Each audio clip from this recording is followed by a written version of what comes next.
చాపాడు మండలంలోని గ్రామీణ ప్రాంతాల మహిళలు సైబర్ మోసాల పట్ల జాగ్రత్తగా ఉండాలని యూనియన్ బ్యాంక్ కడప శాఖ రీజనల్ మేనేజర్ లక్ష్మీ తులసి అన్నారు. చాపాడులోని కళ్యాణ మండపంలో ఆర్థిక అక్షరాస్యత వారాంత 2026పై శుక్రవారం సమావేశం జరిగింది. ఈ సందర్భంగా ఆమె మాట్లాడుతూ ఇటీవల కాలంలో సైబర్ క్రైమ్ మోసాలు ఎక్కువగా జరుగుతున్నాయన్నారు. ఎవరైనా వ్యక్తులు మెసేజ్లు, ఓటీపీలు చెప్పాలని కోరితే చెప్పవద్దని అన్నారు.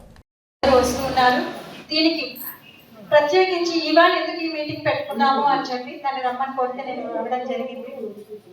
యూజువల్గా ఇది బ్యాంకులు ఇదివరకు అందరికీ బ్యాంక్ అకౌంట్లు అవసరం ఉండేది కాదు, తెలుసు కదా.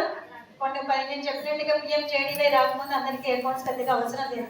ఎవరైనా లోన్ తీసుకోవాలన్నా, పెద్ద పెద్ద డబ్బులు కట్టుకోవాలన్నా వాళ్ళకి మాత్రమే అకౌంట్స్. ఈ రోజు పుట్టిన పిల్లగాడి నుంచి 99 ఏళ్ళు ఉన్న ముసలమ్మ వరకు కూడా అందరికీ కూడా ఈ రోజు బ్యాంక్ అకౌంట్ కావాల్సిందే.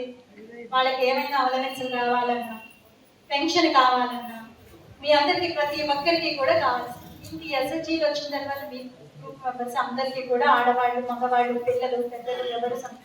కాబట్టి ఈ బ్యాంక్ అకౌంట్ ఈ బ్యాంకుల ద్వారా ఎక్కువగా కనెక్ట్ అయ్యేది